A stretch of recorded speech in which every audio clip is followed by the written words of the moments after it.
Every now and then I hear a Christian leader or a pastor talk kind of viciously about this idea of relevance. As if irrelevance was the goal of the church. But I think oftentimes what they're reacting to is this misconception that to be relevant is to be cool or to be hip or to be trendy. Images come to mind of youth pastors riding motorcycles into youth rooms and doing all types of ridiculous things at times, all in the name of relevance. But that's not what relevance is. You see, relevance is not about being cool or hip or trendy. Relevance, when it comes down to it, is about being understood. Relevance is understanding that we have been entrusted with an ancient message, an unchanging message. But God has called us to live out that message and to communicate that message in an ever-changing world.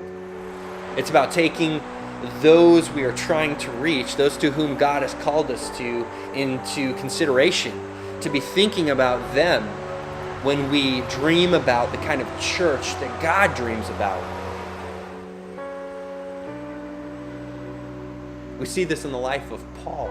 1 Corinthians 9, Paul talks about this, and he talks about these different groups to which God had called him to minister, and how every time he stepped into those circumstances, the expression of his ministry changed. The expression of the church changed.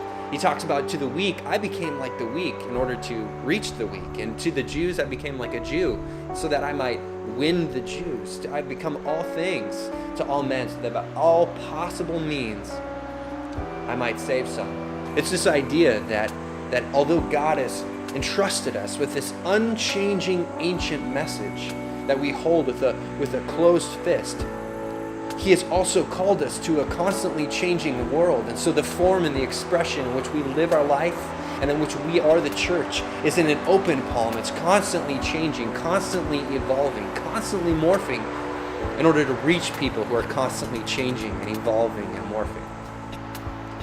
You see, when we become married to our own brand of religion, to a single expression of the church, well, then this becomes inevitable. Because then the church becomes nothing more than a building. It might be a beautiful building, a historical landmark even. But in the end, that's all it really is, history. But when we come to understand that this message is unchanging, but that the expression in which we communicate that message is constantly changing, that this world that we've been called to live out the gospel in is changing, well then culture is no longer something to be resisted or to be fought against. Culture actually becomes something that can be harnessed for good. It becomes something that can actually be redeemed by the work of Jesus Christ.